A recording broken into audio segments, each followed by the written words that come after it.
Well, if you're afraid of heights, a shot like this might make you a little queasy, but that's nothing to Al Hancock, an Edmontonian, joining us now. Welcome to Breakfast Television, Al. Well, good morning, Ryan. Among other distinctions, you have summited Mount Everest twice already, in 2007, 2010, and before we talk about what Al's up to next, bring us into the mind of a mountaineer, of a high-altitude climber. How does a guy from Edmonton wind up summiting Mount Everest?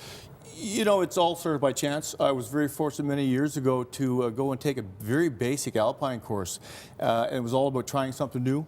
I had no desire to do what I've done. And it just over the years, it's just transformed and unfolded to do what I've done. But, you know, I was born in Newfoundland, grew up, I always say, in Fort McMurray, very strong ties. And now I live in Edmonton, and I'm just very grateful to be doing what I'm doing. So, but it all started by trying something new. You're the ultimate example of a guy that just discovers a new passion, pursues it without fear, and finds himself quite literally standing on top of the world.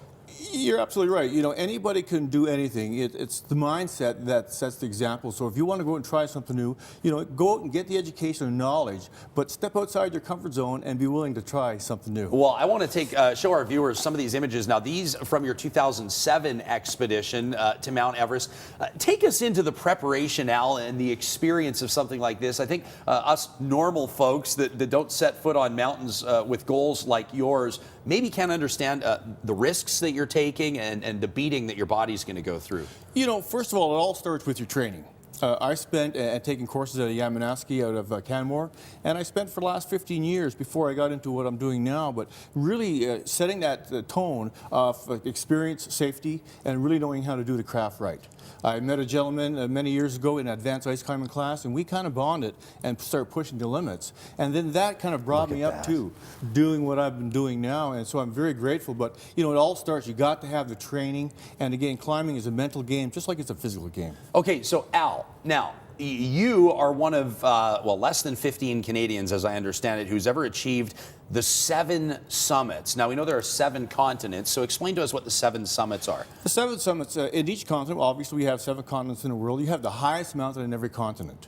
In 2003 or 6, I should say, when I finished Everest, I had 4 of the 7 done, and it was only at that point that I decided, you know, I'm close. I think I'm going to continue and see if I can do all 7. And then in 2008, and I couldn't do what I do without direct involvement of sponsors or people who made the road that much easier for me to travel. But in 2008, with humility, I say that I became the 13th Canadian, 202nd person in the world to have achieved and climbed the highest mountain in every continent. I got to admit, I can't name them all. So McKinley's North America, right? Yes. And you've got Everest, obviously. What is it, Kilimanjaro? Kilimanjaro is the highest in Africa. You got Aconcagua, which is the highest in South America, which is 22,848 feet. You have Mount Elbrus in Russia. You have Kosciuszko in Australia. You have Vincent Massive down deep in Antarctica. And so again, you know, mountains are the goal and the objective, and everything in between is the journey. Okay, so now you have a mission coming up.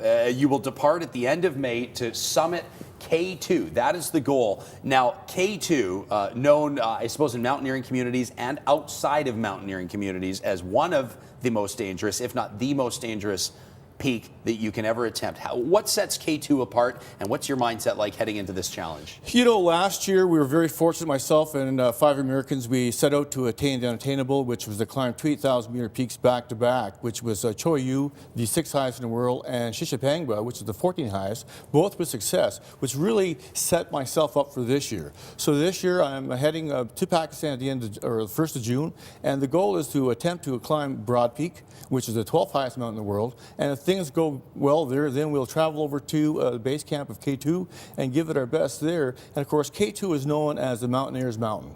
It's where the boys and girls are separated from the men and women in mountaineering circles. Well, so, but coming from a guy, I mean, you speak with credibility. You're a guy that summited Everest twice. What is it that sets K2 apart? What makes it so dangerous, Al? Harsher condition, it's more technical climb, and you really need to step up your game plan. So I'll always say that everything I've done up to this point has led me to K2. Okay. Now, of course, this type of thing doesn't happen without sponsors. So I got to ask how that's coming along, because I mean, you're an Edmontonian. I feel like you're almost carrying the flag for us, and we're hoping to see it planted up there on the top of K2. How's the sponsorship coming along? You know, again, These expeditions cannot take place without direct involvement of sponsors.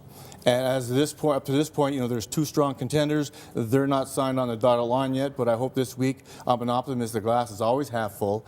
And of course, every Friday, say next week is going to happen. So I believe this week, these folks are going to get on board. All right, my man. Well, I'll tell you what, if there are businesses watching or, hey, individuals that would like to back an incredible expedition like this, all you have to do is check out Al's website, Al-Hancock.com. You can get in touch with him there or via the Inside BT link at breakfast-television.ca. One of the really cool things as well is that Al will be checking in via the website from the mountain, and we're actually going to hope to maybe try to get you on a satellite phone from K2 checking in with BT. That'll be an exciting time. I look forward to doing it. All right, my man. We'll talk to you again. Thanks for Coming your up, time. Al taking off, as mentioned, at the end of May, alhancock.com, where you can find more details on the Edmontonian who has notched the 7 summits on his belt. He's looking to add K2 to that long list. We'll be back with more after this. Bridget Ryan checking in as we hit 7:18 on this Monday morning.